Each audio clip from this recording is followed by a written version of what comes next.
Linn Products Limited of Glasgow is legendary for its turntables, of course, but it also saw the writing on the wall very early where digital audio is concerned and has been at the forefront of music streaming for the majority of the 21st century. Lately, it has updated this, its Selekt DSM Classic Hub network streamer.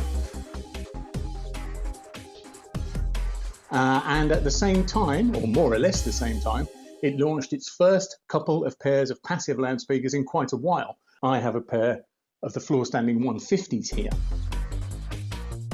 This is a flurry of activity by Linn product standards, and so it seemed like a good idea for me to test the network streamer and the loudspeakers as a system and to find out what is a considerable sum of money buys you.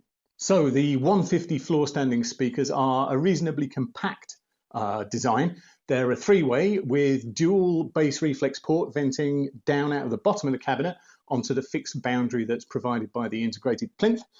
They have a 19mm soft dome tweeter above a 160mm mid-range driver, which in turn is above a 190mm bass driver. There are no grills here. There is a guard for the tweeter in the shape of the company logo, but Linn prefers the sound of the speakers without a grill, and it also allows the drivers to be pushed right to the front of the baffle if there's no grill there. In fact, if you look at the top down of these speakers, you'll see that the surrounds for the two larger drivers are actually proud of the cabinet itself. They start, the 150s, at £5,500 a pair, and you can have one of four different finishes. Mine are in the oak veneer, walnut veneer is available, and there's satin white and satin black as well. Now, the Selekt DSM Classic Hub has been around for a while, but Linn has had a bit of a think and made some changes. Now there is headphone amplification and a 6.3mm headphone socket. The board now is 24-bit 384 kHz and DSD 256 native.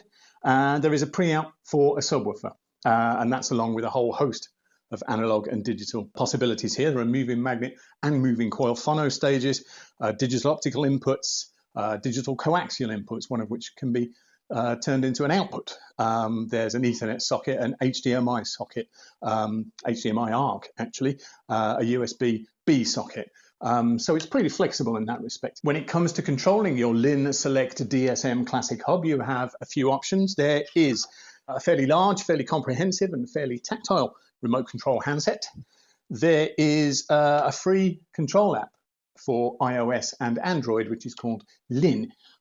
It's not the most visually exciting app, and it can take its sweet time sometimes, but it does everything that you need, and it's pretty comprehensive, and it allows you to access internet radio stations and your favorite network streaming services, and any music you have on a local network, and so on, all the stuff that you want.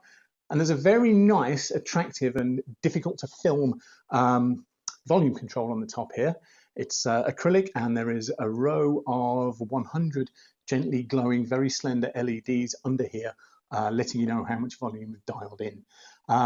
So getting what you want is no hardship at all. And when you've got it, it's really worth having. It starts life at £5,650 as a network streamer. But there are a lot of upgrade options in terms of cartridges, as Linn calls them, which can take this from being a network streamer to a multi-channel amplifier for a home cinema system, if you so desire. This particular model, which I've been listening to, features the bigger of the two available DAC upgrades. This is fitted with the organic DAC module, which is £3,250, and it also has two channels of amplification to drive my two speakers, and that was another £855. So all in, as it stands, this configuration of the Linn Selekt DSM Classic Hub, £9,755.